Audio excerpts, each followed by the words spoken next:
ಶ್ರೀನಿವಾಸ್ ದೇವ್ರ ಮನೆಯವರೇ, ಸರ್, ಈಗ ನೀವು ಗೊಬ್ಬರ ಸಾವಯವ ಕೃಷಿ ಎಷ್ಟು ವರ್ಷದಿಂದ ಮಾಡ್ತಿದ್ದೀರಿ? ಸಾವಯವ ಕೃಷಿ ನಾನು ಒಂದು 4 ವರ್ಷದಿಂದ ನಾನು ಸಾವಯವ ಕೃಷಿಯಲ್ಲಿ ತೊಡ್ಕೊಂಡಿದ್ದೀನಿ ಸರ್. ಏನೇನು ಪದ್ಧತಿ ಅಳವಡಿಸ್ಕೊಂಡಿದ್ದೀರಿ?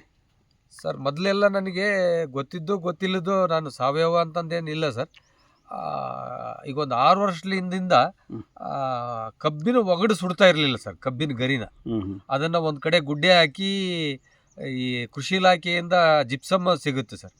ಆ ಜಿಪ್ಸಮ್ ಹಾಕಿ ತಿನ್ನೋ ಉಪ್ಪು ಹಾಕಿ ಅದನ್ನು ಸ್ವಲ್ಪ ಇದಾದ ಮೇಲೆ ನಾವು ಮತ್ತೆ ಕಬ್ಬಿಗೆ ಹಾಕ್ತಾ ಇದ್ವಿ ಅಂತರ್ ಬೇಸಾಯ ಆದಮೇಲೆ. ಅದಾದಮೇಲೆ ನನಗೆ ನಮ್ಮ ವಿಜಯನಗರ ಕಾಲುವೆ ಆಧುನೀಕರಣ ಅಂತಂದೇಳಿ ಒಂದು ಯೋಜನೆ ಬಂತು ಸರ್ ನಮ್ಮ ಕಡೆ. ಅವಾಗ ಕೆಲವೊಂದು ಸಂಸ್ಥೆಗಳು ನಮ್ಮನ್ನು ಸಭೆಗಳು ಕರೆದು ತರಬೇತಿಗಳು ಕೊಟ್ಟು, ಸಾವಯವ ಅಂದರೆ ಹಿಂಗೆ ಮಾಡಬೇಕು, ಆಮೇಲೆ ಪುರಾತನ ಭತ್ತದ ತಳಿಗಳಂದರೆ ಹಿಂಗೆ ಮಾಡಬೇಕು ಅಂಥೇಳಿ ನಮಗೆ ಭಾಳಷ್ಟು ತರಬೇತಿಗಳು ಕೊಟ್ಟರು ಸರ್. ಆವಾಗಲಿಂದ ನಾವು ಈ ವೇಸ್ಟ್ ಡಿಕಾಂಪೋಸರ್ನ ಅವರೇ ಪರಿಚಯ ಮಾಡಿಸಿದ್ದು. ಈಗ ಇದು ಹೇಳಿದ್ರಲ್ಲ ಮೊದಲು ನೀವು ಸರ್, ಕಬ್ಬಿನ ರಾವದಿ ಜಿಪ್ಸಮ್ ಇದು ಮಾಡಿ ಹಾಕ್ತಿದ್ವಿ ಅಂತ, ಅದರಿಂದ ಏನು ಉಪಯೋಗ ಆಗ್ತಾ ಇತ್ತು ಸರ್? ಅದರಿಂದ ನಮಗೆ ಮಲ್ಚಿಂಗ್ ಆಗ್ತಾ ಇತ್ತು ಸರ್. ಕಳೆ ಮೊದಲೇ ಹಂತದಲ್ಲೇ ಕಳೆ ಒಂದು ನಿರ್ವಹಣೆ ಒಂದು ಹಂತ ನಾವು ಇದು ಮಾಡ್ತಾ ಇದ್ವಿ, ಕ್ರಮ ತಗೊತಾ ಇದ್ವಿ.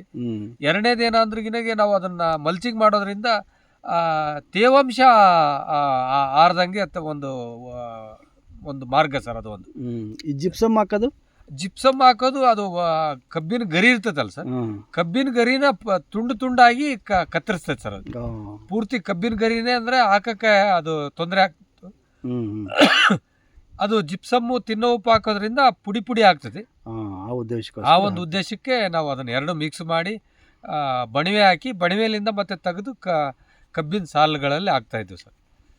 ಅದು ಈಗ ವೇಸ್ಟ್ ಡಿಕಂಪೋಸರ್ ಬಗ್ಗೆ ಹೇಳ್ತೀವಿ. ವೇಸ್ಟ್ ಡಿಕಂಪೋಸರು ನಾವು ಅವರು ಸಾರುಗಳು ತೋರಿಸ್ಕೊಟ್ಟಾಗ್ಲಿಂದ ಸರ್, ಒಂದು ಡ್ರಮ್ ತಗೊಂಡು ಆ ಡ್ರಮ್ನಲ್ಲಿ 200 ಲೀಟ್ರ್ ನೀರು ತಗೊಂಡು ವೇಸ್ಟ್ ಡಿಕಂಪೋಸರು ಸ್ಯಾಂಪಲ್ ಆಗಿ ಮೊದಲೇ ಅವರೇ ಕೊಟ್ಟರು ಸರ್, ಒಂದೊಂದು ಡಬ್ಬಿನ.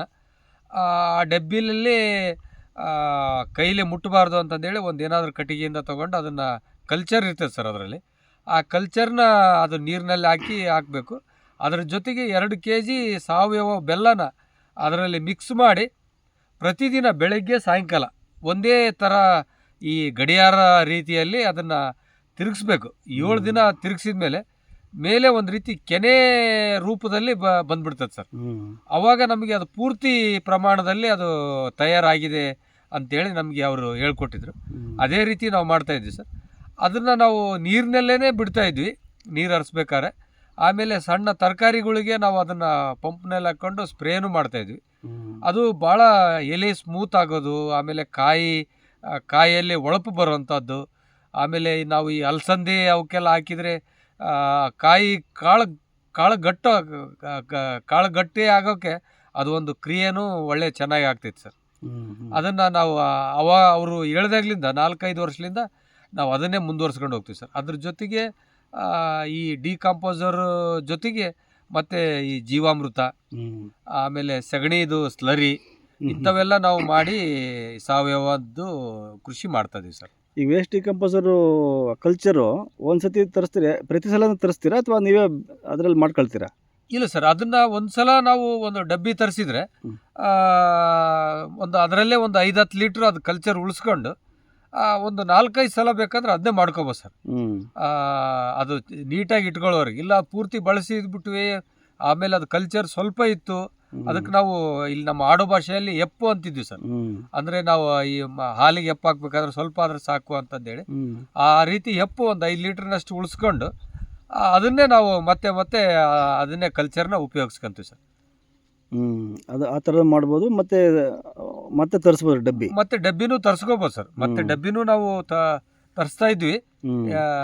ಈಗ ನಮಗೆ ಸ್ವಲ್ಪ ಅದು ಆನ್ಲೈನ್ನಲ್ಲಿ ಸರಿಯಾದ ವಿಳಾಸ ತಿಳಿದಕ್ಕೆ ಮತ್ತೆ ನಾವು ಹೊಸದು ತರಿಸಿಲ್ಲ ಸರ್, ಅದನ್ನೇ ಬಳಸ್ತಾ ಇದ್ವಿ. ಆಮೇಲೆ ಬೇರೆ ರೈತರು ಏನಾದರೂ ಮಾಡಬೇಕು ಅಂದರೆ ನಮ್ಮದು ಕಲ್ಚರ್ ಕೊಟ್ಟು ಅವರಿಗೆ ಕಲ್ಚರ್ಲಿಂದನೇ ಮಾಡಿಸಿದ್ವಿ ಸರ್. ಎಷ್ಟು ಜನ ಮಾಡಿದ್ದಾರೆ ಆ ಥರ ಒಂದು 8-10 ಜನ ನಾವು ಕಲ್ಚರ್ ಕೊಟ್ಟು ಮಾಡಿಸಿದ್ವಿ ಸರ್. ಒಂದು 5 ಲೀಟ್ರ್ನಷ್ಟು ಈಗ ಗೋಕೃಪಾಮೃತ ಯಾವ ರೀತಿ ಕೊಡ್ತೀವಿ 2 ಲೀಟ್ರ್, ಅದೇ ರೀತಿ ಇದನ್ನು ಜಾಸ್ತಿ ಒಂದು 5 ಲೀಟ್ರ್ ಕೊಟ್ಟು ಅದನ್ನು ಕಲ್ಚರ್ ಕೊಟ್ಟು ಮಾಡಿಸಿದ್ವಿ ಸರ್. ಏನೇನು ಬೆಳೆಗೆ ಹಾಕಿದ್ರಿ ನೀವು ವೇಸ್ಟ್ ಡಿಕಂಪೋಸರು? ಸರ್ ಎಲ್ಲ ಬೆಳೆಗಳಿಗೆ ಹಾಕಿದ್ವಿ ಸರ್. ಈಗ ಕಬ್ಬಿಗೆ ಹೆಂಗೆ ಬಳಸಿದ್ರಿ? ಕಬ್ಬಿಗೆ ನೀರಿನಲ್ಲೇ ಹಾಕಿದ್ವಿ ಸರ್. ಆಮೇಲೆ ಸ್ಪ್ರೇ ಮಾಡಿದ್ವಿ. ಆಮೇಲೆ ಅದನ್ನು ನಾವು ಕಬ್ಬಿನ ಗರಿ ಅದನ್ನು ಸುಲಿದು ಸಾಲಲ್ಲಿ ಹಾಕಿದಾಗ ಅದ್ರ ಮೇಲೆ ಹಾಕಿದ್ವಿ ಸರ್. ಅಂದರೆ ಬೇಗ ಅದು ಕಳಿತೈತಿ ಅಂತೇಳಿ. ಆಮೇಲೆ ಬಾಳೆ ಗರಿ ಮೇಲೆ ಸರ್, ಬಾಳೆ ಗರಿ ಹಾಕಿರ್ತೀವಿ ಸರ್. ಅದ್ರ ಮೇಲೆ ಸತಿಗೆ ನಾವು ಸ್ವಲ್ಪ ಜಾಸ್ತಿ ಇತ್ತಂದ್ರೆ ಬಕೆಟ್ಲಿಂದ ಒಂದು ಡಬ್ಬಿ ತಗೊಂಡು ಬಕೆಟ್ಲಿಂದನೇ ಹಾಕಿಬಿಡ್ತೀವಿ ಸರ್. ಈ ಸ್ಪ್ರೇ ಮಾಡಿದರೆ ಮತ್ತೆ ಜಲ್ದಿ ಬೇಗ ಡ್ರೈ ಆಗ್ತದೆ ಅಂತೇಳಿ ಒಂದು ಬಕೆಟ್ ತೊಗೊಂಡು ಬಕೆಟ್ಲಿಂದನೇ ಹಾಕಿದ್ವಿ ಸರ್. ಆದಷ್ಟು ಬೇಗ ಅದು ಒಂದು 2 ತಿಂಗಳಿಗೆ ಅದು ಗರಿ ತಾನಾಗೆ ಕಳಿಬೇಕನ್ನೋದು ಈ ಡಿಕಂಪೋಸರ್ ಹಾಕೋದ್ರಿಂದ 1.5 ತಿಂಗಳಲ್ಲೇ ಅದು ಮಣ್ಣಾಗಿ ಸೇರಿಬಿಡ್ತದೆ ಸರ್. ಆಮೇಲೆ ಅದ್ರ ಕೆಳಗಡೆ ಅದ್ರ ಸ್ಮೆಲ್ಲಿಗೆ ಏನೋ ಗೊತ್ತಿಲ್ಲ ಸರ್, ಆ ಸ್ಮೆಲ್ ಎರೆಹುಳುಗಳು ಮೇಲೇನೆ ಬಂದ್ಬಿಡ್ತಾವೆ ಸರ್. ಅಷ್ಟು ಅದಕ್ಕೆ ಡಿಕಂಪೋಸರ್ಗೆ ಅಷ್ಟು ಶಕ್ತಿ ಇದೆ ಸರ್. ಈಗ 4 ವರ್ಷದಿಂದ ಬಳಸ್ತಿದ್ದೀರಿ ನೀವು? ಬಳಸ್ತಾರೆ ಸರ್. ಒಂದು ಬೇಗ ಕಳಿತದೆ ಗರಿಗಳು ಇವೆಲ್ಲ. ಹೌದು. ಆಮೇಲೆ ಸಾವಯವ ಇದು ಜಾಸ್ತಿ ಆಗುತ್ತೆ ಮಣ್ಣಲ್ಲಿ, ಸಾವಯವ ಅಂಶ ಜಾಸ್ತಿ ಆಗುತ್ತೆ. ಇಳುವರಿನಲ್ಲಿ ಏನಾದ್ರು ವ್ಯತ್ಯಾಸ ಆಗುತ್ತಾ? ಇಳುವರಿನಲ್ಲಿ ಬಹಳಷ್ಟು ಬದಲಾವಣೆ ಕಾಣ್ತಿದ್ವಿ ಸರ್. ಈ ಕಬ್ಬಿನ ಗರಿ ಅಗಲಾಗೋದ್ರಿಂದ ಕಬ್ಬು ಯಥೇಚ್ಛವಾಗಿ ಚೆನ್ನಾಗಿ ಬೆಳಿತದೆ ಸರ್. ಕಬ್ಬಿನ ಗರಿಗೆ ನಾವು ಸ್ಪ್ರೇ ಕೊಡೋದ್ರಿಂದ ಆಮೇಲೆ ಸ್ಮೂತ್ ಆಗಿರ್ತದೆ ಸರ್. ಇದನ್ನು ಕಬ್ಬುನು ಸ್ಮೂತ್ ಆಗಿರ್ತದೆ. ನಾವು ಹೆಚ್ಚಾಗಿ ನಮ್ದು ಸಾವಯವ ಕಬ್ಬುನ ಈ ಜ್ಯೂಸ್ ಮಾಡೋವಂಥವ್ರು ತೊಗೊಂಡೋಗ್ತಾರೆ ಸರ್. ಅವರು ಕೈ ಇದ್ರಲಿಂದ ರಸ ತೆಗೆಯೋದಕ್ಕೆ ನಮಗೆ ಭಾಳ ಸ್ಮೂತ್ ಇರ್ತತಿ. ನಾವು ಇದಕ್ಕೆ ತೊಂದರೆನೇ ಜಾಸ್ತಿ, ಶಕ್ತಿ ಹಾಕೋದು ಬೇಕಾಗಿಲ್ಲ ಅನ್ನೋ ಮಾತು ಹೇಳ್ತಿರ್ತಾರೆ ಸರ್ ಬಂದು. ಅದು ಕಬ್ಬಿಂದು ಒಳ್ಳೆ ಟೇಸ್ಟೂ ಚೆನ್ನಾಗಿ ಬರ್ತದೆ ಅಂತ ಹೇಳ್ತಾರೆ ಸರ್. ಆಂಧ್ರ, ಆದೋನಿ, ಮಂತ್ರಾಲಯಕ್ಕೆಲ್ಲ ನಮ್ಮ ಕಬ್ಬುನ ತೊಗೊಂಡೋಗಿ ಅಲ್ಲಿ ಜ್ಯೂಸ್ ಮಾಡೋಕ್ಕೆ ತೊಗೊಂಡೋಗಿದ್ದಾರೆ ಸರ್. ಅಂದರೆ ಈಗ ನೀವು 200 ಲೀಟ್ರು ಮಾಡಿಕೊಂಡ್ರೆ ಎಷ್ಟು ಎಕರೆಗೆ ಬಳಸ್ಬೋದು? ಕಬ್ಬಾದರೆ ಅಥವಾ ಬೇರೆ ಬೆಳೆಗಳಾದರೆ? ಸರ್ 200 ಲೀಟ್ರನ್ನ ನಾವು ಅಟ್ ಎ ಟೈಮ್ ಒಂದಕ್ಕೆ ಅಂತಂದೇನು ಬೆಳೆಸಲ್ಲ ಸರ್. ಒಂದ್ಸಲ ತರಕಾರಿಗೆ ಒಂದು 10 ಟ್ಯಾಂಕ್ ಇದರಲ್ಲಿ ಹಾಕೊಂಡು ಪಂಪಲ್ಲಿ ಹಾಕೊಂಡು ತರಕಾರಿಗೆ ಹೊಡಿತಾ ಇರ್ತೀವಿ. ಆಮೇಲೆ ಒಂದು 50 ಲೀಟ್ರು ಕಬ್ಬಿಂದು ನೀರಿನ ಜೊತೆಗೆ ಬಿಡ್ತಾ ಇರ್ತೀವಿ. ಮತ್ತೆ ಒಂದು ಅದು ಖಾಲಿ ಆದ ಕೂಡಲೇ ಮತ್ತೆ ಒಂದು ವಾರದಲ್ಲೇ ಮತ್ತೆ ತಯಾರಾಗ್ತೈತಿ. ಮತ್ತೆ ಹಂಗೆ ಎಲ್ಲವಕ್ಕೂ ಒಂದೊಂದಕ್ಕೆ ಇದೇ 1 ಎಕರೆಗೆ ಅಂತೇಳಿ ನಾವು ಮೀಸಲಾಗಿ ಇಟ್ಟಿಲ್ಲ ಸರ್. ಯಾವುದಕ್ಕೆ ಅರ್ಜೆಂಟ್ ಕೊಡ್ಬೇಕು ಅನಿಸ್ತಿರ್ತೈತೆ ಅದಕ್ಕೆ ಕೊಡ್ತಾನೆ ಇರ್ತೀವಿ. ಈಗ ಇದರಲ್ಲಿ ಏನಾದರೂ ಒಂದು ಮತ್ತೆ ಈಗ ಇನ್ನೊಂದಷ್ಟು ಸ್ವಲ್ಪ ಇನ್ನೂ ಸ್ವಲ್ಪ ಚೆನ್ನಾಗಿ ಬರಬೇಕು ಏನಾದರೂ ಇದು ಅಂತಂದರೆ ಏನಾದರೂ ರೆಕಮೆಂಡೇಶನ್ ಇದೆಯಾ ನಿಮಗೆ? ಈಗ ವೇಸ್ಟ್ ಡಿಕಂಪೋಸರು ಸರ್ ಬೇರೆ ಏನಕ್ಕಾದ್ರೂ ಬಳಸ್ಬೋದು, ಈ ಥರದ್ದು ಏನಾದರೂ ನಿಮ್ಗೆ ಬಳಸ್ತಿದ್ದೀರಲ್ವಾ? ಸರ್ ಬಳಸ್ತಾ ಇದೀವಿ ಸರ್. ಇನ್ನೊಂದು ಮುಖ್ಯವಾದ ಏನಂದರೆ ಕಬ್ಬಿನಲ್ಲಿ ಒಂದು ಬಿಳಿ ಹುಣ್ಣೆ ಅಂತಂದೇಳಿ ಒಂದು ನಮಗೆ ಅದು ಒಂದು ಭಾರಿ ರೈತರಿಗೆ ಕಾಡುವಂಥದ್ದು ಕೀಟ ಸರ್. ಅದು ರಸ ಹೀರ್ತದೆ ಸರ್. ಅದಕ್ಕೆ ನಾವು ದೊಡ್ಡದಾದ್ಮೇಲೆ ಆ ಬಿಳಿ ಹುಣ್ಣಿಗೆ ನಾವು ಕಬ್ಬಿನ ಗರಿಗೆ ಹೊಡೆದ್ಬಿಟ್ರೆ ಅದು ಎಲ್ಲಿರ್ತಾವೋ ಗೊತ್ತಿಲ್ಲ ಸರ್. ಆ ಇರುವೆಗಳು ಕಟ್ಟಿರುವೆ ಅಂತೇಳಿ ನಾವು ಕರಿ ಇರುವೆ ಅಂತೀವಿ. ಅವು ಅದು ಆ ಸ್ಮೆಲ್ಲಿಗೆ ಅದು ಹುಡ್ಕೊಂಡು ಬಂದ್ಬಿಡ್ತಾವೆ ಸರ್. ಅದು ಬಂದು ಆ ಬಿಳಿ ಹುಣ್ಣೆನ ಅವು ತಿಂತಾವೆ ಸರ್. ಅಂದರೆ ಅದು ಕಂಟ್ರೋಲ್ ಆಗಿದೆ. ಅದು ಕಂಟ್ರೋಲ್ ಆಗ್ತದೆ ಸರ್. ಅದ್ರ ಜೊತೆಗೆ ಇದು ಆಕರ್ಷಣೆ ಮಾಡುವಂಥ ಶಕ್ತಿನೂ ಅದಕ್ಕಿದೆ ಸರ್. ಆಮೇಲೆ ನಾವು ತರಕಾರಿಗೇನು ಇದು ಮಾಡ್ತೀವಲ್ಲ ಸರ್, ಅದು ಸಿಹಿ ಅಂಶ, ಬೆಲ್ಲದ ಅಂಶ, ಆಮೇಲೆ ಇದು ಅಂಶ ಇರೋದಕ್ಕೆ ಜೇನು ಹುಳುಗಳು ಭಾಳ ಬರ್ತಾವೆ ಸರ್. ಈ ತರಕಾರಿಗೆ, ಬಳ್ಳಿ ತರಕಾರಿಗೆಲ್ಲ ಭಾಳ ಅಷ್ಟು ಅದರಿಂದ ಲಾಭ ಆಗ್ತದೆ ಸರ್. ಆ ಜೇನು ಹುಳುಗಳು ಹುಡ್ಕೊಂಡು ಬರ್ತಾವೆ ಸರ್. ಅದನ್ನು ಇನ್ನೇನಾದರೂ ಬದಲಾವಣೆ ಮಾಡಬೇಕು ವೇಸ್ಟ್ ಡಿಕಂಪೋಸರಲ್ಲಿ ಅಂತ ನಿಮ್ಗೆ ಅನಿಸುತ್ತಾ? ಬದಲಾವಣೆ ಅಂದರೆ ಅದನ್ನು ಒಂದು ಸ್ವಲ್ಪ ಇನ್ನೂ ಇಂಪ್ರೂವ್ಮೆಂಟ್ ಮಾಡ್ಬೋದು ಸರ್. ಅಂದರೆ ನಾವೀಗ 7 ದಿನ ಆ ಕಲ್ಚರ್ ತಯಾರು ಮಾಡೋಕ್ಕೆ ಕಾಲಾವಧಿ ಇದೆ ಸರ್. ಅದರಲ್ಲಿ ಏನಾದರೂ ಒಂದು 2-3 ದಿನದಲ್ಲೇ ಅದು ತಯಾರಾಗುವಂಥದ್ದು ಏನಾದರೂ ಮಾಡಬೇಕಂದ್ರೆ ಕೆಲವು ಪರಿಣಿತರು ಅದನ್ನು ಮಾಡಿಕೊಟ್ರೆ ಇನ್ನೂ ಒಳ್ಳೇದು ಸರ್. ಅದು ಈಗ ಸುಲಭವಾಗಿ ಸಿಗ್ತಾ ಇಲ್ಲ ಅಂದ್ರಿ, ಅದು ಸಿಗಕ್ಕೆ ಏನು ಮಾಡ್ಬೇಕು ನಿಮ್ಮ ಪ್ರಕಾರ? ಅದು ಸಿಗಕ್ಕೆ ನಮ್ಮ ಕೃಷಿ ಇಲಾಖೆಗೆ ಅದನ್ನು ರೆಕಮೆಂಡ್ ಮಾಡಿ ಕೊಡುವಂಥದ್ದು ಒಂದು ವ್ಯವಸ್ಥೆ ಆಗ್ಬೇಕು ಸರ್. ಆಮೇಲೆ ಈ ನಮ್ಮ ರೈತ ಉತ್ಪಾದಕರ ಸಂಸ್ಥೆಗಳಿಗೆ ಅದನ್ನು ಸಾಗಾಣಿಕೆ ಮಾಡುವಂಥದ್ದು, ಅದನ್ನು ಈಸಿಯಾಗಿ ಸಿಗುವಂಥದ್ದು ಮಾಡಿದರೆ ಅದನ್ನು ಸುಮಾರು ಒಂದು 500-600 ಜನ ಅಲ್ಲಿ ಷೇರ್ದಾರರು ಇರ್ತಾರೆ ಸರ್. ಅವರಿಗೆ ಅವರು ಒಂದೊಂದು 2-2 ಬಾಟ್ಲ್ ಡಬ್ಬಿ ಬೇಕಂದರೆ ಆನ್ಲೈನಲ್ಲಿ ತರಿಸ್ಕೊಳಕ್ಕಾಗೋದಿಲ್ಲ. ಅವರಿಗೆ ಬಲ್ಕಾಗಿ ತರಿಸಿದ್ರೆ ಮಾತ್ರ ಅದು ಸಿಗುತ್ತೆ ಸರ್. ಅವ್ರಿಗೆ 1-2 ಡಬ್ಬಿ ಬೇಕಂದರೆ ಒಂದು ಇದನ್ನ ಒಂದು ಈ NGOಗಳಿಗಾಗಲಿ, ಆಮೇಲೆ ಈ ರೈತ ಉತ್ಪಾದಕರ ಸಂಸ್ಥೆಗಳಿಗಾಗಲಿ ಅದನ್ನು ಒಂದು ಕೊಟ್ಟರೆ ಅವರಿಗೆ ರೈತರಿಗೆ ಕೈಗೆ ಎಟುಕುವಂಥ ಒಂದು ಕೆಲಸ ಆಗ್ತದೆ ಸರ್. ಈಗ ವೇಸ್ಟ್ ಡಿಕಂಪೋಸರು, ಗೋಕೃಪಾಮೃತ, ಜೀವಾಮೃತ ಇವಕ್ಕೆಲ್ಲ ಏನು ವ್ಯತ್ಯಾಸ ಏನಿದೆ ಸರ್ ಮುಖ್ಯವಾಗಿ? ಅದು ಗೋಕೃಪಾಮೃತ ನಾವು ಒಂದು ಎಲ್ಲಿ ಅವರು ಮಾಡಿರ್ತಾರೆ ಅಲ್ಲಿಂದನೇ ತಂದು ಮಾಡ್ಬೇಕು ಸರ್, ಒಂದನೇದು. ಹಾಂ ಅದಕ್ಕೆ ದೇಶೀಯ ಆಕಳದ ಮಜ್ಜಿಗೆನೇ ಬೇಕು. ಹ್ಞೂ ಬೇರೆ ಇದ್ರದ್ದು ಆದರೆ ಅಷ್ಟು ಅದಕ್ಕೆ ಪರಿಣಾಮಕಾರಿ ಆಗೋದಿಲ್ಲ. ಹ್ಞೂ ಇದಕ್ಕೆ ಅಂದರೆ ನಾವು ಬರೀ ಬೆಲ್ಲ ನೀರು ಇದ್ರೆ ಸಾಕು ವೇಸ್ಟ್ ಡಿಕಂಪೋಸರ್. ವೇಸ್ಟ್ ಡಿಕಂಪೋಸರ್ಗೆ. ಹ್ಞೂ ಏನಂದ್ರೆ ಎರಡೂ ಸಮನಾಗಿ ಕೆಲಸ ಮಾಡ್ತದೆ ಸರ್ ಅದು. ಇದು ಕಳಿತೈತಿ, ಕಳ್ಸೋಕೆ ಗರಿಗಳನ್ನೆಲ್ಲ ಕಳ್ಸಕ್ಕೂ ಕೆಲಸ ಮಾಡ್ತೈತಿ. ಆಮೇಲೆ ಅದನ್ನ ನೆಲ ಸ್ಮೂತ್ ಮಾಡ್ತೈತಿ, ಗರಿಗಳನ್ನ ಭಾಳ ಮೃದುವಾಗಿಡಕ್ಕೆ ಒಂದು ಕೆಲಸ ಮಾಡ್ತೈತಿ. ಅದು ಮಾಡ್ತೈತೆ ಸರ್. ಆಮೇಲೆ ಡಿಕಂಪೋಸರ್, ಇದು ವೇಸ್ಟ್ ಡಿಕಂಪೋಸರ್ ಇನ್ನೂ ಒಂದು ಹಂತಕ್ಕೆ ಹೋದರೆ ಸರ್, ನಾವು ಇದನ್ನು ಮಾಡ್ತೀವಿ ಸರ್. ಅಂದರೆ ದನ ಏನಾದರೂ ಯಾವುದಾದ್ರೂ ಆಕಳು ಕರು ಏನಾದರೂ ಸತ್ತಿದ್ದಂದರೆ ಗೋನಂದ ಜಲ ಅಂತಂದೇಳಿ ಮಾಡ್ತೀವಿ ಸರ್. ಆ ಗೋನಂದ ಜಲಕ್ಕೆ ವೇಸ್ಟ್ ಡಿಕಂಪೋಸರ್ ಒಂದು ಏನಾದರೂ 10-20 ಲೀಟ್ರ್ ಹಾಕಿದರೆ ಅದು 3 ತಿಂಗಳಲ್ಲಿ ಬರೋದು ಒಂದು ತಿಂಗಳು ಮುಂಚಿತವಾಗಿ ನಮಗೆ ಉಪಯೋಗಕ್ಕೆ ಬರ್ತದೆ ಸರ್. ಇದು ಅನುಭವ ಪಟ್ಟಿದ್ದೀರಾ ನೀವು? ಏನು ಸರ್, ಇದು ಅನುಭವ ಪಟ್ಟಿದ್ದೀರಾ? ಅನುಭವ ಪಟ್ಟಿದ್ದೀವಿ ಸರ್. ಅದ್ರ ಜೊತೆಗೆ ಒಂದು ಪಪ್ಪಾಯಿ ಕಾಯಿನ ಹಾಕಿಬಿಟ್ರೆ, ಗೋಕೃಪಾನ ಇದ್ಯಾವುದು ವೇಸ್ಟ್ ಡಿಕಂಪೋಸರ್ ಹಾಕಿದರೆ 1 ತಿಂಗಳು ಮುಂಚಿತವಾಗಿ ನಮಗೆ ಉಪಯೋಗಕ್ಕೆ ಸಿಗುತ್ತೆ ಸರ್. ಗೋನಂದ ಜಲ, ಗೋನಂದ ಜಲ ಸರ್. ಇದು ಒಳ್ಳೆ ಮಾಹಿತಿ ಇದು. ಹಾಂ ಸರ್.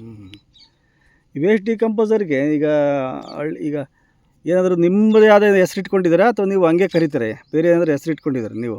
ಇಲ್ಲ ಸರ್, ನಮಗೆ ನಮ್ಮ ಈ ಸಂಸ್ಥೆಯವರು ಮೊದಲು ಏನೋ ನಮಗೆ ತರಬೇತಿ ಕೊಟ್ಟರು. ಆ ತರಬೇತಿ ಎಸ್ಮೆಕ್ಕು, EGS ಈ ಸಂಸ್ಥೆಯವರು ನಮಗೆ ಅದನ್ನೇ ಇದು ಮಾಡಿದ್ರು ಸರ್. ಅದ್ರ ಮೇಲೂ ಅದೇ ಇರುತ್ತೆ ಸರ್, WDC ಹಂಗಂತಾನೆ ಇರುತ್ತೆ. ನಾವು ಅದನ್ನೇ ಕರಿತಾ ಇದ್ದೀವಿ ಸರ್. ಇಲ್ಲಿ ಎಲ್ಲ ಅದು ನಮ್ಮ ರೈತರೆಲ್ಲ ಇದು ನಮ್ಮ ಗರಿ ಕೊಳೆ ಅಂತದ್ದು ಔಷಧಿ ಮಾಡ್ತಾರ ಅಂತಂದೇ ಅಂತಾರೆ ಸರ್. ಅವ್ರಿಗೆ ಅನ್ನಕ್ಕೆ ಬರೋದಿಲ್ಲ. ಗರಿ ಕೊಳೆ ಅಂತದನ್ನ ಮಾಡ್ತೀವಿ, ಅದು ಬಾಳೆ ಗರಿ ಮೇಲೆ ಹಾಕ್ತೀವಿ, ಕಬ್ಬಿನ ಗರಿ ಮೇಲೆ ಹಾಕ್ತೀವಿ ಅಂತಂದೇಳಿ ತಮ್ಮ ಪರಿಚಯದವರಿಗೆ ಅದನ್ನ ಪರಿಚಯ ಮಾಡಿಕೊಡ್ತಿರ್ತಾರೆ ಸರ್. ಖರ್ಚೇನು ಬರುತ್ತೆ ಈಗ ವೇಸ್ಟ್ ಡಿಕಂಪೋಸರ್ಗೆ? ವೇಸ್ಟ್ ಡಿಕಂಪೋಸರಿಗೆ ಏನು ಭಾಳಷ್ಟೇನು ಖರ್ಚು ಬರಲ್ಲ ಸರ್. ಅದು ಡಬ್ಬಿ ಅದು ಒಂದು ಮೊದಲೆಲ್ಲ ನಮಗೆ ಬರೀ ಒಂದು 20 ರೂಪಾಯಿದಲ್ಲೇ ಸಿಗ್ತಾಯಿತ್ತು ಸರ್. ಈಗ ಅದು ಸಿದ್ಧಗಂಗಾದ್ದು ಇದ್ರದ್ದು ಪ್ರಯೋಗಾಲಯ ಬಂದ್ ಮಾಡಿದ್ದಾರೆ ಸರ್. ಹಂಗಾಗಿ ನಾವು ಅದು ಆನ್ಲೈನಲ್ಲಿ ತರಿಸ್ಕೊಳ್ತಾ ಇದೀವಿ ಸರ್. ಅದು ಒಂದು ನಮಗೆ 100 ರೂಪಾಯಿ ಹಿಂಗೆ ಸಿಗುತ್ತೆ ಸರ್ ಒಂದು ಡಬ್ಬಿ. ಒಂದು 2 kg ಬೆಲ್ಲ ಅದು ಒಂದು 120 ರೂಪಾಯಿ, ಒಂದು 200-250 ರೂಪಾಯಿದಲ್ಲಿ ಆಗ್ಬಿಡುತ್ತೆ ಸರ್. ಭಾಳ ರೈತರು, ಎಂಥ ಸಾಮಾನ್ಯ ರೈತರಿಗೂ ಅದು ಕೈಗೆಟುಕುವಂಥ ಬೆಲೆಯಲ್ಲೇ ಸಿಗುತ್ತೆ ಸರ್. ಸೊ ಇಷ್ಟು ವೇಸ್ಟ್ ಡಿಕಂಪೋಸರ್ ಅನುಭವ ನಿಮ್ಮದು. ಇದರಲ್ಲಿ ಏನಾದರೂ ಅದೇ ಹೇಳಿದ್ರಿ ನೀವು, ಸುಲಭನಾಗಿ ಸಿಗಂಗೆ ಮಾಡಬೇಕು ರೈತರುಗಳಿಗೆ, ಆ ಥರ.